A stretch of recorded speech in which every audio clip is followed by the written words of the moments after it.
Hello students, कैसे हैं आप लोग। आशा करता हूं आप सभी लोग एकदम अच्छे से होंगे, मन लगाकर पढ़ाई भी कर रहे होंगे और एग्जाम की तैयारी तो चल ही रही होगी, क्योंकि ज्यादा समय तो है नहीं एग्जाम का आपका। चलिए, तो आपको एक और नया क्वेश्चन पढ़ा देते हैं जिससे आपका तैयारी और अच्छा हो सके। ठीक है, क्वेश्चन क्या है? क्वेश्चन आपका है, क्वेश्चन है if two capacitors if two capacitors having different potential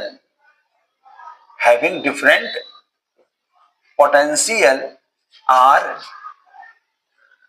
connected by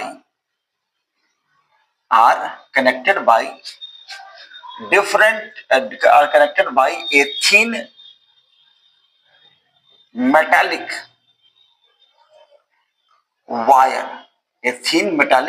wire, then calculate the amount of loss of energy. Where does this energy goes?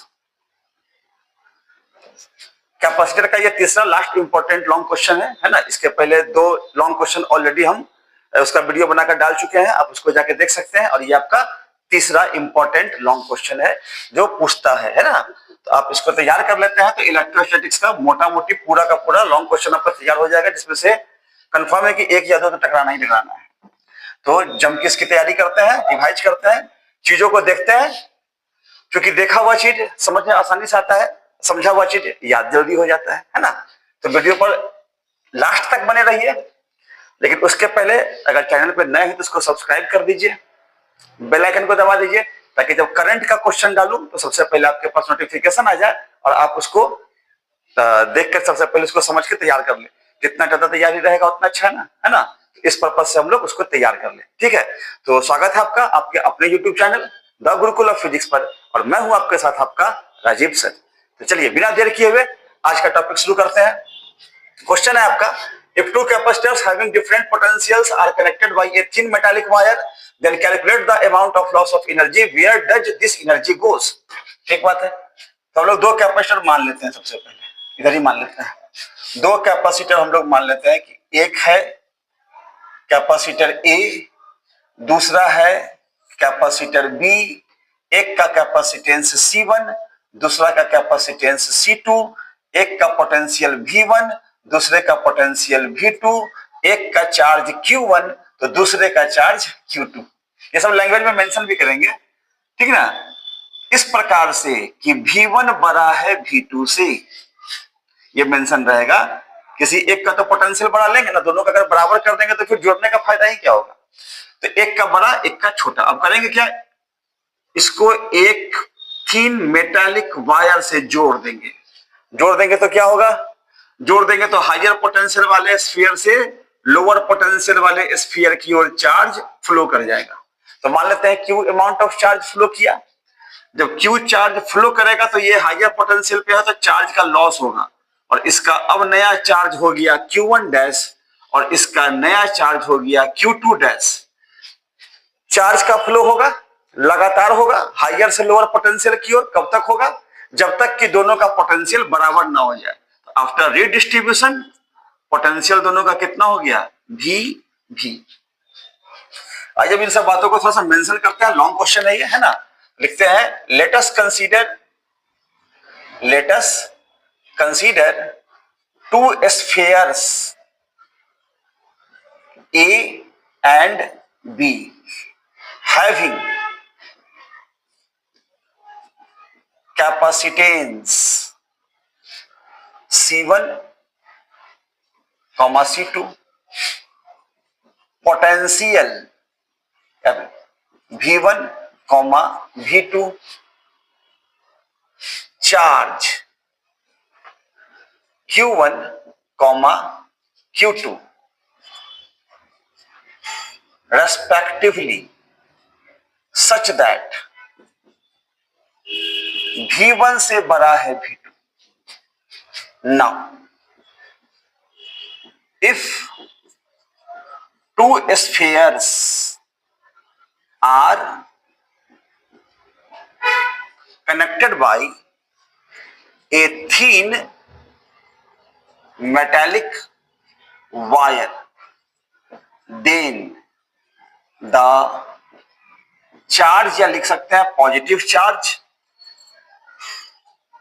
moves from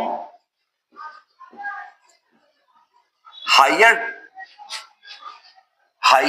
to lower potential till the potential of both the spheres remains same. जब तक कि दोनों sphere का potential same ना हो जाए तब तक चार्ज का फ्लो होगा. ठीक है, चलिए चार्ज का फ्लो तो होगा, इतना बात समझ में आ गया कि दो था. क्या सब लिखे हम लोग लिखे कि दो कैपेसिटर्स हैं. Let us consider two capacitors A and B having potential C1 C2 having capacitance C1 C2, potential V1 V2, charge Q1 Q2 सब माने थे.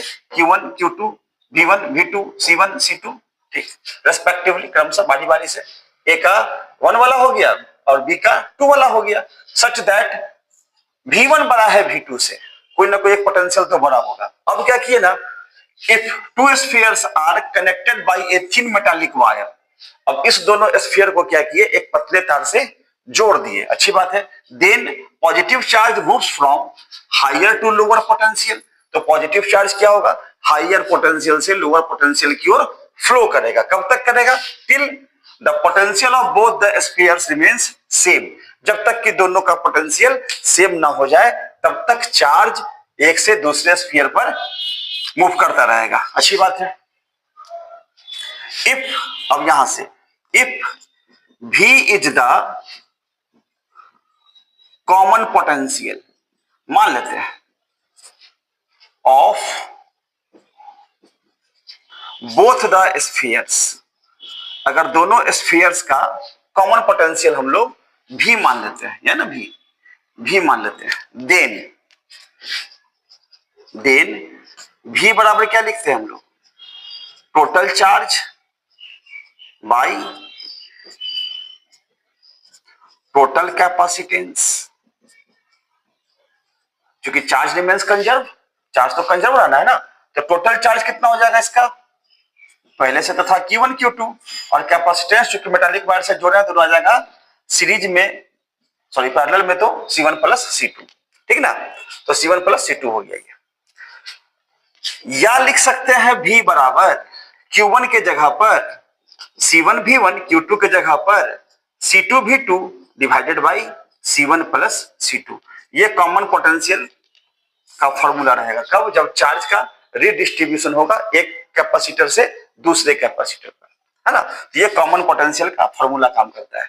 तो क्या लिखे हम लोग कि मान लेते हैं कि V पोटेंशियल है, कॉमन पोटेंशियल कितना है, V है दोनों ही स्फीयर का, तो कॉमन पोटेंशियल चूंकि चार्ज तो कंजर्व रहना है ना, तो कॉमन पोटेंशियल V हो जाएगा total charge by total capacitance. Total charge कितना था भाई, इधर था Q1 इधर था Q2, तो Q1 plus Q2, capacitance C1 capacitance C2, तो C1 प्लस C2 दोनों को जोड़ दिए.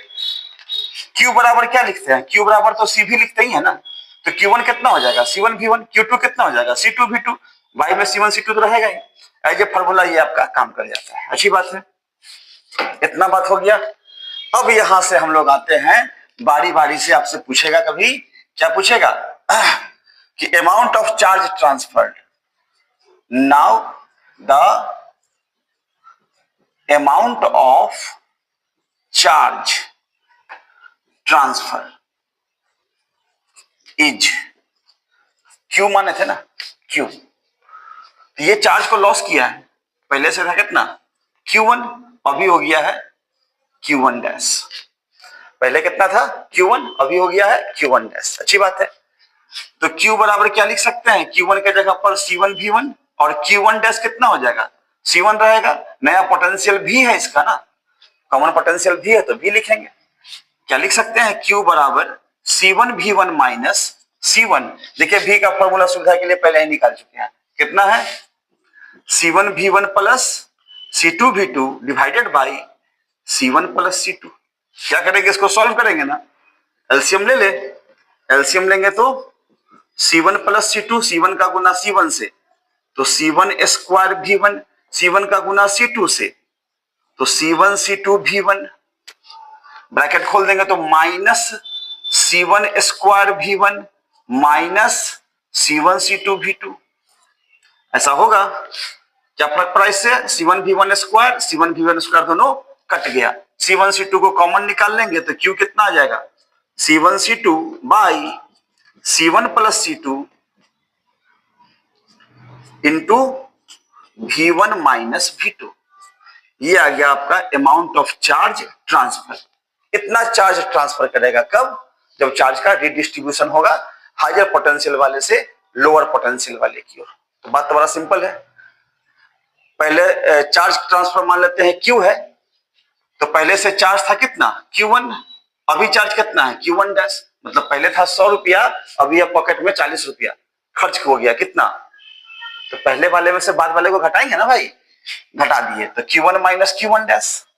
Q1 के जगह पर C1 V1, Q2 के जगह पर सॉरी Q1 डैश के जगह पर C1 और कॉमन पोटेंशियल चूंकि बाद का V है तो V लेंगे, C1 V1 रह गया माइनस C1 V के जगह पर देखिए फॉर्मूला यहां निकाला हुआ है, इस वैल्यू को डाल देंगे, एलसीएम लेंगे, क्रॉस मल्टीप्लाई करेंगे तो C1 square V1 C1 C2 V1 minus के साथ C1 square V1 minus C1 C2 V2, plus minus cut जाता है, C1 C2 दोनों में है तो कॉमन निकाल लिए, बटा वाला रह गया, वहां से बच गया V1, यहां से बच गया V2।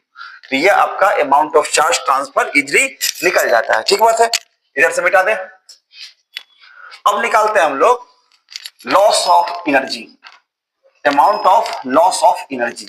एनर्जी का लॉस कितना हो गया, आइए देखते हैं। लिखते हैं हम लोग amount of loss of energy, energy का लॉस कितना लगा। ठीक बात है, चलिए एनर्जी का लॉस देखते हैं कितना हो गया भाई। तो सिंस पोटेंशियल एनर्जी शुरुआती वाला, शुरुआत में कितना था हाफ C1 V1 स्क्वायर और दूसरे वाले का half C2 V2 square. Connection के बाद कितना हो गया U फाइनल हो गया हाफ, क्योंकि दोनों का तो कॉमन भी है ये है तो सीधा लिख देता है ना C1 plus C2 into V square. Energy store अभी सीखे ना हम लोग, इसी U बराबर क्या होता है हाफ CV स्क्वायर होता है ना, ये तो फॉर्मूला याद होगा आपको, energy store in capacitor half CV square. तो पहला वाला का हो गया C1 V1 स्क्वायर, दूसरा वाले का हो गया C2 V2 स्क्वायर, कब का शुरू का, और जब तार जोड़ दिए कनेक्शन कर दिए तो पोटेंशियल हो गया इसका V, तो half C1 V square half C2 V square common ले लिए तो C1 plus C2 into V square. Now the amount of loss of energy, amount of loss of energy delta U कर दे, delta U। Loss कब लगता है, जब शुरू में ज्यादा हो बाद में कम हो, तो U initial minus U final. अब लॉस निकलेगा, कैसे निकलेगा, तो डेल्टा U बराबर वैल्यू डाल दीजिए half C1 V1 square plus half C2 V2 square minus half C1 plus C2 into V square. Half half half तीनों में है, निकाल लेते हैं कॉमन। हाफ कॉमन निकल गया, अब कितना बच गया C1 V1 square plus C2 V2 square minus C1 plus C2 V का वैल्यू निकाले थे यहां पे हम लोग, हाँ C1 V1 plus C2 V2 का whole square divided by C1 plus C2 का होल स्क्वायर। एक C1 प्लस C2 एक C1 प्लस C2 तो कट जाएगा, कट जाने के बाद अब कितना आएगा पूरे में एलसीएम ले लेंगे C1 प्लस C2, कोई दिक्कत? हाफ रहेगा एज यूजुअल, ठीक है। C1 का गुना C1 से तो C1 square V1 square, C1 का गुना C2 से C1 C2 V1 square, C2 का गुना C1 से C1 C2 V2 square, C2 का गुना C2 से C2 स्क्वायर V2 स्क्वायर। अच्छी बात है। अब माइनस लगाते हुए होल स्क्वायर तोड़ना है, माइनस लगाते हुए होल स्क्वायर तोड़ेंगे तो माइनस लगा दिए ए स्क्वायर तो C1 square V1 square, b square C2 square V2 square, तो तिरछा कर देते हैं, minus 2 C1 C2 V1 V2। होगा ऐसा? नोट में कर लीजिएगा खुद से भी, या बड़ा करके देख सकते हैं। अब क्या फायदा हो गया? प्लस में C1 V1 स्क्वायर, माइनस में C1 V1 स्क्वायर कट जाएगा, प्लस में C2 V2 स्क्वायर, माइनस में C2 V2 स्क्वायर भी कट जाएगा। C1 C2 C1 C2 C1 C2 सब में है, कॉमन निकाल लीजिए तो डेल्टा यू हो गया हाफ C1 C2 बटा बताइए ना, C1 प्लस C2। बच क्या गया? यहां से बच गया V1 स्क्वायर, यहां से बच गया V2 स्क्वायर और यहां से बच गया माइनस 2 V1 V2। अच्छी बात है। ये तो होल स्क्वायर के फॉर्म पे है तो हाफ C1 C2 बटा C1 plus C2 into V1 minus V2 का होल स्क्वायर। ये amount of loss of energy है आपका, इतना एनर्जी लॉस कर जाता है। समझ में आ रहा बात? तो इसको मैथमेटिकली सिंपल तरीके से सॉल्व कीजिए, निश्चित ही आपको डेरिवेशन मिल जाएगा। याद करने की बिल्कुल की आवश्यकता नहीं है, चीजों को बस समझ लिए, एक बार दो बार लिख लिए, एक अपने आप याद हो जाता है ये सब, कोई बड़ा कुछ। और ये इंपॉर्टेंट क्वेश्चन है आपका, ठीक ना। तो यहां से हम लोग अब एक बात था इसमें कि where does this energy goes, energy जाता कहां भाई? तो लिखते हैं इसमें दिस अमाउंट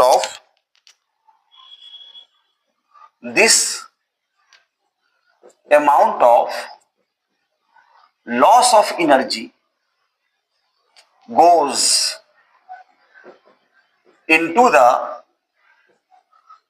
heat energy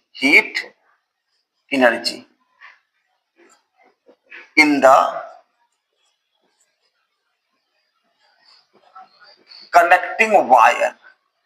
जिस तार से आप जोड़े हैं ना वो तार थोड़ा सा गर्म हो जाता है ना। जिस तार से जोड़ते हैं वो तार क्या हो जाता है ना, थोड़ा सा गर्म हो जाता है, ठीक बात है। तो वैसे में आपका ये जो लॉस लगा एनर्जी का, ये जो amount of loss of energy हुआ, ये amount of loss of energy कहां चला गया? तार को गर्म करने में चला गया, ठीक है। ये आपका आंसर कंप्लीट हो गया। यहां से इतना लिखिएगा, आपका आंसर कंप्लीट, 5 में 5, ठीक है। तो आप तैयार कीजिए और चैनल पे नए हैं तो सब्सक्राइब कर ही लीजिए, क्योंकि लॉन्ग क्वेश्चन का आंसर पूरा लिखकर अच्छे से समझाकर हम डाल देते हैं। और देखा हुआ चीज, समझा हुआ चीज याद करना आसान है तो आपका एग्जाम का तैयारी अच्छा हो जाएगा, मतलब इंप्रूव होगा और निश्चित ही अच्छे नंबर से आप पास कीजिएगा, ठीक बात है। इन्हीं शुभकामनाओं के साथ हम लोग फिर मिलते हैं, तब तक के लिए धन्यवाद।